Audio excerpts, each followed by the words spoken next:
حامدکرزی طالبانو ته غټ پیغور ورکړ. دا چې څنګه جزئیات ویډیو کې وګورئ او چینل هم سبسکرایب کړئ. سلام درنو لیدونکو، ستړي مه شئ. حامدکرزی طالبانو ته هند د ښځینه ساینس پوهې په مشرۍ فضا ته لاره وکړه.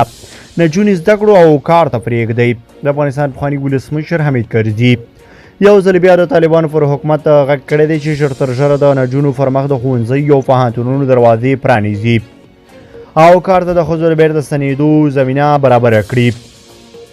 ښاغلي کرزي پر خپله فیسبوک پاڼه د دې غوښتنې ترڅنګ لیکلي دي چې سپوږمۍ ته د هند د چاندریان 3 فضایي بیړۍ بریالی ماموریت د هندي ساینس پوهې میرمنې ریتو کریډال شریواستو په مشرۍ ترسره شو. د پخواني ولسمشر په وینا د هند د دې ستر پرمختګ عامل تعلیم او علم ته توجه ده.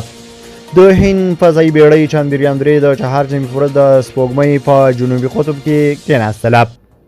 بلخوا کابل ښاروالۍ د سلګونه کیلوګرامه بې کیفیته خوراکي توکو او لسګونه لوډ سپیکرونو د راټولولو خبر ورکړی دی. کابل ښاروالۍ ویلي دي چې په بازارونو کې د خوراکي او روغتیایي توکو له کیفیت او نیټې څخه د څارنو په لړ کې د 5مې ناحیې له بازارونو څخه 600 کیلوګرامه تاریخ تیره او بې کیفیته خوراکي توکي او 200 لوډ سپیکرونه راټول کړل شوي دي.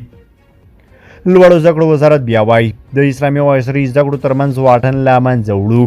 د لوړو زده کړو سرپرست وزیر روزګان ولایت ته د خپل سفر پر مهال ویلي د افغانستان په بېلابېلو برخو کې مسلکي کادرونو ته اړتیا لري او د لوړو زده کړو وزارت هڅه کوي تر څو د دغو کادرونو د روزلو لپاره لا ډېره زمینه برابره کړي.